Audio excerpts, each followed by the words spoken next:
기도에 오신 성도님들을 주님의 이름으로 환영하고 축복합니다. 제가 잠시 기도하고 하나님 말씀 나누겠습니다. 사랑의 하나님 감사합니다. 오늘도 마가복음 10장의 말씀을 통하여서 하나님께서 우리에게 주실 말씀과 그 은혜를 우리가 기대하는 마음으로 나왔습니다. 이 말씀 가운데 우리를 축복하여 주시고 이 말씀으로 오늘 우리가 하루를 살아갈 때 하나님께서 주시는 하늘의 위로와 또 힘과 능력을 더하여 주옵소서. 감사하며 예수님의 이름으로 기도드립니다. 아멘. 네, 오늘 말씀은 마가복음 10장 46절에서 52절까지의 말씀으로 가만히 머무는 사람들이라는 제목으로 하나님 말씀을 나누겠습니다. 제가 먼저 성경 봉독하겠습니다.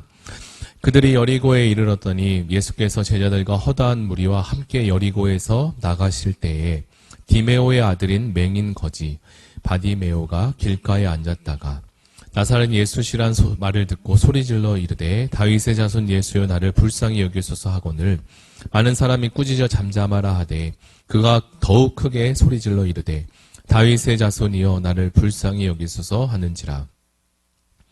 예수께서 머물러 서서 그를 부르라 하시니 그들이 그 맹인을 부르며 이르되 안심하고 일어나라 그가 너를 부르신다 하매 맹인이 겉옷을 벗어버리고 뛰어 일어나 예수께 나아오거늘 예수께서 말씀하여 이르시되 내게 무엇을 하여 주기를 원하느냐. 맹인이 이르되 선생님이여 보기를 원하나이다.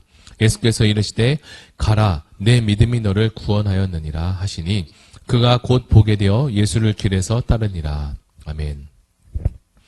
우리는 월드클래스인 손흥민 축구선수를 잘 알고 있습니다. 그가 그렇게 멋진 축구선수가 된 것은 그의 아버지 손흥정 씨의 노력과 또 헌신의 결과이기도 했습니다.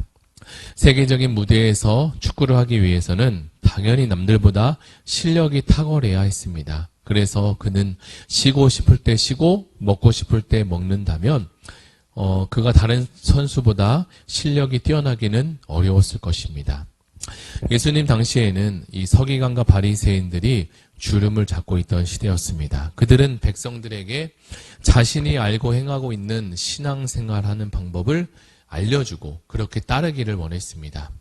그러나 어느 날 갑자기 베들레헴에서 나시고 나사렛에서 자랐던 예수라는 청년이 나타나더니 그들과는 다른 길을 제시하는 게 아니겠습니까?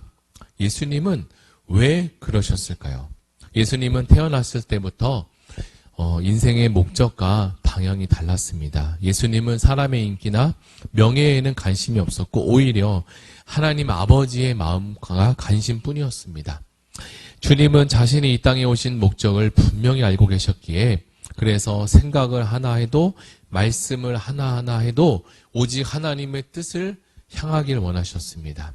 그런 예수님은 이미 오늘 본문에 십자가를 각오하셨고 그리고 십자가의 길을 향해서 걸어가고 계셨습니다. 누구도 예수님께서 가고 계시는 그 십자가의 길을 말릴 사람은 아무도 없었습니다. 그런데 예수님은 이미 십자가를 향해서 발걸음을 재촉하고 계셨는데 그 걸음을 멈추게 한 한 사람의 소리가 있었습니다. 그 소리는 바로 디메오의 아들인 소경거지 바디메오입니다. 그는 길가에 앉았다가 나사렛 예수시라는 말을 듣고 소리질러 가로되 다윗의 자손 예수여 나를 불쌍히 여기소서라고 부르짖었습니다. 그의 목소리가 얼마나 간절했는지 그 길을 가고 계시던 예수님의 발걸음이 멈추고 방향을 전환하게 했습니다. 예수님은 요단 동편으로 오셔서 이제 여리고를 거치고 마지막 예루살렘으로 향하고 오르던 찰나였습니다. 어쩌면 예수님이 이 여리고를 통과하는 것이 오늘 마지막 순간이었을지도 모릅니다. 그러니 예수님에게는 다른 사람의 어떤 소리가 잘 들리지 않았던 것입니다. 그런데 이 소경거지의 목소리가 예수님이 걸어가는 그 발걸음을 당장 멈추게 만들었습니다. 소경 바디메오는 예수님을 향해 다윗의 자손이라고 부르기 시작했습니다. 다윗의 자손이라는 뜻은 장차 앞으로 오실 메시아의 별명이기도 했고요. 소경은 이전부터 예수님을 만나면 누구든지 어떤 병이든지 고침을 받게 된다고 확실하게 믿고 있었습니다. 소경 바디메오는 예수님을 분명하게 구원자 그리고 자신을 향한 메시아라고 틀림없이 믿고 있었던 것입니다. 그때 사람들이 예수께서 지나간다는 소식을 이 바디메오가 듣게 됩니다.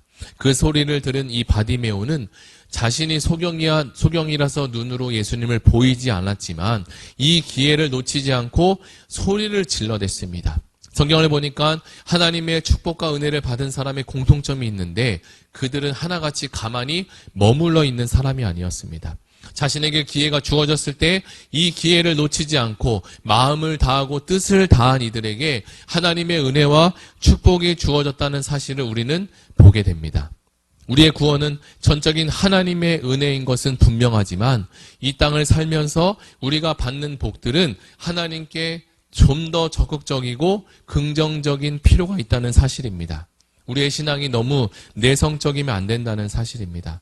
예수께서도 세례 요한부터 지금까지 천국은 침노를 당하나 침노하는 자가 뺏는다고 말씀해 주셨습니다. 만약 소경 거지가 이 바디메오가 그때를 가만히 머물러 있었다면 예수님은 그를 그냥 지나쳤을 것이 분명했습니다. 그런데 주변 사람들은 유감스럽게 이 소경 거지가 떠든다고 시끄럽다고 야단을 치는 게 아니겠습니까? 왜냐하면 그들도 모두 하나같이 예수님을 주목하고 있었고 자신들이 예수님으로부터 무언가를 받기를 누리기를 기대했기 때문입니다. 하지만 이 소경거지 바디메오는 사람들의 말리는 그 아우성을 아랑곳하지 않고 오히려 더 큰 소리로 부르짖습니다. 그러자 예수님은 가시던 발걸음을 멈추셨고 그 자리에서 소경을 데려오라고 말씀하십니다. 예수께서 부르시는 이 소리를 들은 바디메오는 이제 어떻게 반응할까요? 자신의 겉옷을 내팽겨치고 예수님을 쪽을 향해서 달려가기 시작합니다. 바디메오의 간절함을 다시 한번 느낄 수 있는 장면입니다. 예수님은 이 소경이 무엇을 하길 원하시는지 아시면서 물으셨습니다. 너가 무엇을 하기 원하느냐? 그러자 그의 대답은 분명했습니다. 선생님이요, 내가 보기를 원합니다. 그는 소경이라 지금까지 보지 못했습니다. 그러니 어떤 일도 그리고 어떤 직업도 가질 수 없었습니다. 그의 직업은 단연 거지였습니다. 그러나 그에게는 소망이 있었습니다. 예수님이 바로 그의 소망이었고 희망이었습니다. 자신은 예수께서 눈을 뜨게 하고 볼 수 있게 한다면 이제는 잘 살 수 있다는 확신이 있었습니다. 예수님은 그의 당찬 그 요구에 즉시 대답하십니다. 너 믿음이 너를 구원했다. 예수님이 보실 때 소경 바디메오에게는 바로 믿음이 있었습니다. 예수님은 그의 믿음을 보시고 그를 축복하시고 구원하시고 고쳐주셨습니다. 우리의 신앙생활할 때 가장 중요한 것이 무엇일까요? 물론 다 모든 것들이 다 중요하지만 믿음이 참 중요하리라고 생각합니다. 예수님은 세상 끝날, 이 세상 마지막 날에 너희의 믿음을 보시겠다고 합니다. 다른 것이 다 없을지라도 우리에게 믿음이 있어야 합니다. 우리가 잘 알고 부르는 찬송가 인내하신 구세주여라는 찬양을 쓴 페니 크로스비라는 사람은 바디메오처럼 시각장애인이었습니다. 그는 어릴 적 이 바디메오의 이야기를 듣고 큰 은혜와 감동을 받았습니다. 그래서 주옥 같은 찬양 가사처럼 주여 주여 내 말 들으사 죄인 오라 하실 때 날 불러주소서라고 고백하게 됩니다.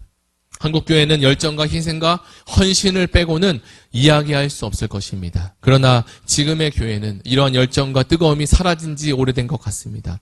다윗의 자손 예수여 나를 불쌍히 여기소서라는 소리가 잘 들리지 않은 것 같습니다. 우리는 이 신앙을 회복해야 합니다. 이스라엘 백성이 신앙을 회복할 때 영혼과 인생이 복을 받게 되었습니다. 신앙을 잃어버렸을 때 가정과 나라와 민족이 힘을 잃게 됩니다. 사랑하는 성도 여러분, 우리가 정말 관심 갖고 집중해야 될 것이 무엇일까요? 가만히 머무는 신앙이 아니라 전진하고 적극적이고 열정과 패기가 있는 신앙이 되어야 할 것입니다. 우리에게 이러한 간절함이 회복되기를 다 같이 오늘 들은 말씀을 붙잡고 함께 기도하기로 합니다. 우리 말씀을 붙잡고 다 같이 기도하시겠습니다. 사랑의 하나님 감사합니다. 오늘 우리에게 주신 말씀을 가지고 소경거지 바디메오가 예수님이 오신다는 소리를 듣고 그의 겉옷을 벗어 던지고 내팽개치고 예수님께로 달려가기 시작했습니다. 주여 우리에게도 이 하나님 본문에 나오는 바디메오처럼 간절함이 있게 도와주시고 하나님을 향해 전진할 수 있는 열정과 믿음과 패기를 더하여 주시옵소서. 우리에게 이 간절함이 회복될 때 우리의 나라가, 우리의 가정이 살아날 줄 믿습니다. 하나님, 이 회복의 역사가 주여 우리에게는 오늘날 일어나게 하여 주시옵소서. 동일한 은혜를 더하시고 예수님의 발걸음이 멈출 수 있는 그러한 믿음이 우리에게 충만하게 하여 주시옵소서. 감사드리며 예수님의 이름으로 기도드립니다. 아멘. 우리 두 번째로 기도할 것은 이제 다락방이 시작되었습니다. 한 해 동안 섬기는 우리 순장님들에게 말씀과 지혜를 더하셔서 하나님의 마음을 가지고 순원분들을 잘 섬기게 하시고 다가오는 고난중한 특세를 위해서 함께 기도해 주시고 가지고 오신 개인 기도 제목을 가지고 다 같이 기도하시겠습니다.